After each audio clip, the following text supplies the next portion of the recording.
بسم اللہ الرحمن الرحیم۔ السلام علیکم۔ عمران خان نے بڑی جنگ جیت لی، خلائی مخلوق کو بڑا جھٹکا، اسلام آباد ہائی کورٹ نے بڑا فیصلہ سنا دیا۔ علی امین گنڈا پور کی بڑی کارروائیوں کے بعد بڑے بڑے نام اس وقت چیخ اٹھے، آہو بکا کر رہے ہیں، اس وقت جو ہے وہ پریشان ہیں۔ کیا صورتحال بن رہی ہے؟ ایک طرف ہم دیکھ رہے ہیں کہ جس طرح ڈرایا جا رہا ہے، جس طرح دھمکایا جا رہا ہے، آئے روز کچھ ٹاؤٹ صحافیوں کی جانب سے، کچھ مخصوص لوگوں کی جانب سے ایک اعلان کیا جاتا ہے کہ 9 مئی میں ملوث تمام عناصر کو نہیں بخشا جائے گا۔ پھر یکدم ٹویٹس آنا شروع ہو جاتی ہیں، یکدم جو ہے نئے بیانات آنا شروع ہو جاتے ہیں، جس کے بعد ملک میں ایک خوف و ہراس پیدا کرنے کی کوششیں کی جاتی ہیں تاکہ تحریک انصاف ڈر جائے، تاکہ عمران خان ڈر جائے، تاکہ عمران خان ڈیل کے لیے راضی ہو جائے۔ مگر عمران خان وہ جھکنے کو تیار نہیں ہے، وہ بکنے کو تیار نہیں ہے۔ عمران خان کسی بھی چیز پر راضی نہیں ہے، کسی بھی منصب کے لیے، کسی بھی عہدے کے اوپر وہ راضی نہیں ہے، وہ ڈیل کرنے کو تیار نہیں ہے۔ عمران خان جنہوں نے یہ بڑی جنگ جو جیتی ہے، کچھ جو ہے ایسے بھی لوگ تھے جن کا ذکر کرنا، جن کے اوپر بات کرنا عیب سمجھا جاتا تھا، جن کے اوپر بات کرنا جو ہے ایک عجیب چیز سمجھی جاتی تھی، اب وہ ڈسکس بھی ہو رہے ہیں۔ گلی گلی، محلے محلے، چوراہے پر آپ ہر جگہ جائیں، ملک کے کونے کونے میں جائیں، ان کے اوپر بات بھی ہو رہی ہے، ان کا ذکر بھی کیا جا رہا ہے اور کھل کر بات ہو رہی ہے۔ اور یہ جو جنگ تھی، یہ عمران خان نے 2 سال میں لڑی ہے، اور بغیر کسی جو ہے جھکنے کے، بغیر کسی ڈر کے، بغیر کسی غم کے، انہوں نے یہ بڑی جنگ جو ہے جیت لی ہے۔ اب جن کا نام لینے کے اوپر پابندی تھی یا جن کا نام نہیں لیا جاتا تھا، وہ اب پریشان ہیں، وہ اب جو ہے ڈرے ہوئے ہیں، اب وہ سہمے ہوئے ہیں۔ اب جو ہے وہ اپنی بقا کے لیے جس طرح کی تعویلیں کر رہے ہیں، جس طرح کے منصوبے بنا رہے ہیں، مگر عمران خان ان کے تمام منصوبوں کو تباہ و برباد کرتے جا رہے ہیں۔ آج اسلام آباد ہائی کورٹ میں سے بڑا فیصلہ آیا ہے۔ کل ہم نے دیکھا کہ عمر ایوب، شاندانہ گلزار صاحبہ اور باقی تحریک انصاف کے جو لیڈرز تھے،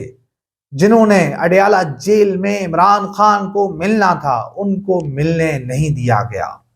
جس کے بعد انہوں نے اسلام آباد ہائی کورٹ کا رخ کیا۔ اور پھر آج اسلام آباد ہائی کورٹ میں اڈیالہ جیل کے سپرنٹینڈنٹ نے ایک بیان جو ہے جمع کروایا ہے، جس کے اندر انہوں نے کہا ہے کہ کل ہم نے ان تمام ارکان کو اس لیے ملنے نہیں دیا کہ ایک دن پہلے اڈیالہ جیل کے باہر سے کچھ دہشت گردوں کو گرفتار کیا گیا تھا، سرچ آپریشن جاری تھا، اس لیے ہم نے ان کو ملنے نہیں دیا۔ اور اس کے ساتھ ساتھ انہوں نے ایک اور بیان حلفی بھی جمع کرا دیا گیا ہے، جو بہت بڑا بیان ہے، جو اسلام آباد ہائی کورٹ کے جسٹس سردار اعجاز اسحاق کی جانب سے سخت آرڈر کے بعد آخرکار اڈیالہ جیل کے سپرنٹینڈنٹ نے بھی گھٹنے ٹیک دیے ہیں، اور ان کو بھی ڈر ہے کہ کہیں ان کی نوکری بھی ڈی سی اسلام آباد کی طرح ختم نہ ہو جائے۔ تو انہوں نے بیان حلفی میں یہ کہا ہے کہ اب کوئی بھی عمران خان، ان کے وکلاء، ان کے لیڈرز کے درمیان ہونے والی گفتگو کو کوئی نہیں سنے گا، کوئی اہلکار ساتھ نہیں بیٹھے گا۔ یہ ایک بڑی فتح ہے عمران خان کی۔ اور دوسری طرف ہم آ جاتے ہیں کہ عمران خان نے کل کہا کہ میں مر جاؤں گا، میں مٹ جاؤں گا، مگر میں کوئی ڈیل نہیں کروں گا، میں کوئی NRO نہیں لوں گا۔ اور دوسری طرف عمران خان کو ڈرایا دھمکایا جا رہا ہے، اور جو ہے عجیب جو ہے ایک روزانہ کی بنیاد پہ بیانات آتے ہیں۔ اب اس کی وہ بھی چیزیں آپ کے سامنے رکھتے ہیں۔ ایک طرف عمران خان ہے، جس کی ایک جھلک دیکھنے کے لیے جس کی ایک جھلک جو ہے دیکھنے کے لیے پوری دنیا بیتاب ہے، پوری دنیا منتظر ہے، جس کی ایک سگنیچر آٹوگراف کروڑوں لاکھوں ڈالرز میں بک جاتا ہے، وہ عمران خان آخر کیا ایسی وجہ ہے کہ وہ جیل سے بھی نہیں نکل رہا؟ بار بار ان کو آفرز کرائی جا رہی ہیں کہ عمران خان صاحب آپ مان جائیں، آپ ہمارے ساتھ ڈیل کر لیں، آپ بیرون ملک چلے جائیں، آپ یہاں پہ کیا کریں گے؟ مگر عمران خان اس قوم کی خاطر، اس ملک کی خاطر، اس ملک کے بچوں کی خاطر، آنے والی نسل کی خاطر وہ ڈٹے ہوئے ہیں، وہ کھڑے ہوئے ہیں، اور وہ کوئی بھی ڈھیل لینے کو تیار نہیں ہے، اور انہوں نے کہا ہے کہ وہ مرتے دم تک ہار نہیں مانیں گے۔ آخر ایسی کیا وجہ ہے؟ ایک طرف عمران خان جس کی پوری دنیا منتظر ہے، جس کی ایک جھلک دیکھنے کے لیے پوری دنیا جو ہے وہ منتظر ہے، پوری دنیا جو ہے عمران خان کی جھلک دیکھنے کے لیے بیتاب ہے، مگر عمران خان اڈیالہ جیل میں رہ رہے ہیں، اور جس طرح کی وہاں پر وہ زندگی گزار رہے ہیں، ایک عجیب صورتحال، کوئی سہولیات نہیں ہے، کوئی موبائل نہیں ہے، کوئی انٹرنیٹ نہیں ہے، کوئی ٹی وی نہیں ہے، کوئی جو ہے کھانے پینے کی سہولیات نہیں ہے، اور نہ ہی وہاں پر کوئی اچھا علاج ان کو میسر ہے۔ پھر بھی عمران خان عجیب پاگل آدمی ہے کہ وہ اس قوم کے لیے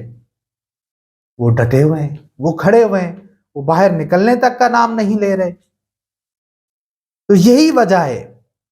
کہ صرف اس ایک وجہ سے وہ جو طاقتور قوتیں ہیں، وہ جو اہم حلقے ہیں، وہ ڈرے ہوئے ہیں، وہ خائف ہیں، وہ سہمے ہوئے ہیں، کیونکہ عمران خان نے جو جنگ 40 سالوں میں لڑی جانی تھی وہ عمران خان نے 2 سالوں میں لڑ لی اور فتح بھی حاصل کر لی۔ پھر 8 فروری کو ہم نے دیکھا جس طرح سے قوم، جس طرح سے عوام نے عمران خان کے لیے، عمران خان کے نظریے کے لیے، عمران خان کے اوپر ہونے والے ظلم کے خلاف جس طرح اپنے گھروں سے نکل کر فیصلہ سنایا، عمران خان کے ساتھ کھڑی ہوئی۔ آج آپ ملک کے کونے کونے میں چلے جائیں، کسی بھی شخص سے سوال کر لیں کہ آپ نے ووٹ کس کو دیا، اکثریت کی رائے یہی ہوگی کہ انہوں نے قیدی نمبر 804 کو ووٹ دیا۔ کوئی مجلس ہو، کوئی شادی ہو، کوئی جنازہ ہو، کوئی بھی فنکشن ہو، کرکٹ سے لے کے سرکاری فنکشن ہو، ٹی وی چینلز کے اندر جو ہے کوئی فنکشن ہو، کوئی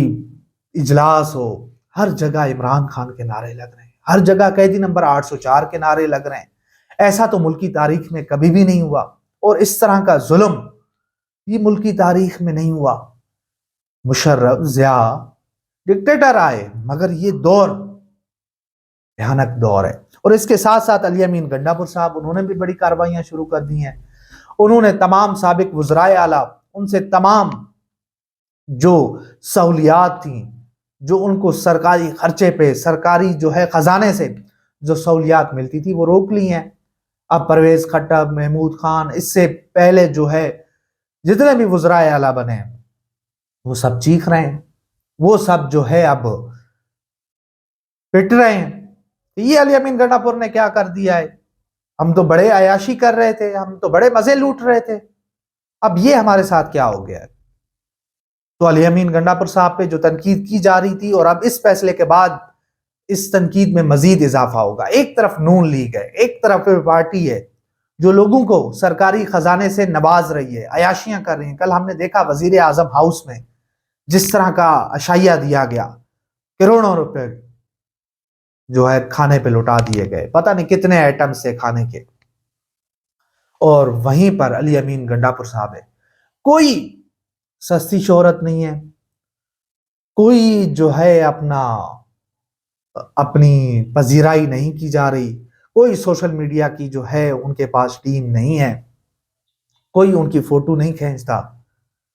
کوئی جو ہے ٹک ٹاک نہیں ہے، یعنی کوئی ایسی چیز نہیں ہے، کوئی پذیرائی نہیں ہے، کوئی خوش نمائی نہیں ہے، کام کام کام۔ علی امین گنڈاپور صاحب جب سے آئے ہیں وہ کام کام کر رہے ہیں۔ انہوں نے سب سے بڑا کام کیا کہ انہوں نے کے پی کے کی عوام کو صحت کارڈ دیا، اور وہاں پر دوسری طرف آپ ایک خاتون کو دیکھیں کہ وہ ایک آٹے کی بوری دے رہی ہے، مگر جس طرح عوام کی تذلیل کر رہی ہے، فوٹویں کھنچوائی جا رہی ہیں، اور دوسری طرف علی امین گنڈاپور صاحب نے کوئی فوٹو نہیں کھنچوائی، کوئی پذیرائی نہیں کی، کوئی جو ہے سوشل میڈیا پہ تشہیر نہیں کی، کوئی میڈیا پہ تشہیر نہیں کی۔ علی امین گنڈاپور صاحب روزانہ کی بنیاد کے اوپر دورے بھی کر رہے ہیں، روزانہ کی بنیاد پہ احکامات بھی دے رہے ہیں، مگر وہ جو ہے سستی شہرت کے بھوکے نہیں ہیں۔ ایک طرف یہ خاتون آپ دیکھ لیں، ہر جگہ جاتی ہیں، شور مچا دیتی ہیں اور عجیب و غریب حرکتیں کر رہی ہیں۔ تو یہ پوری صورتحال ہے جو میں نے آپ کے سامنے رکھی ہے، حقائق آپ کے سامنے ہیں، چیزیں آپ کے سامنے ہیں، سیاسی صورتحال آپ کے سامنے ہے، اور ٹوپی ڈرامہ جاری ہے۔ فلمیں آپ کو اب فلمیں ڈرامے دیکھنے کی ضرورت نہیں پڑے گی، آپ جو ہے پنجاب کی مہارانی، ڈاکو رانی، فارم 45 کی چورنی کو آپ دیکھ لیں، ان کے آپ جو ہے وہ جو چھوٹی چھوٹی ویڈیوز آپ دیکھیں گے تو آپ کا منورنجن بھی ہو جائے گا اور آپ کے معاملات ٹھیک ہو جائیں گے۔ تو یہ ایک پوری صورتحال تھی جو آپ کے سامنے رکھی ہے، تو انشاءاللہ ملتے ہیں اگلی ویڈیو میں، تب تک کے لیے اللہ حافظ۔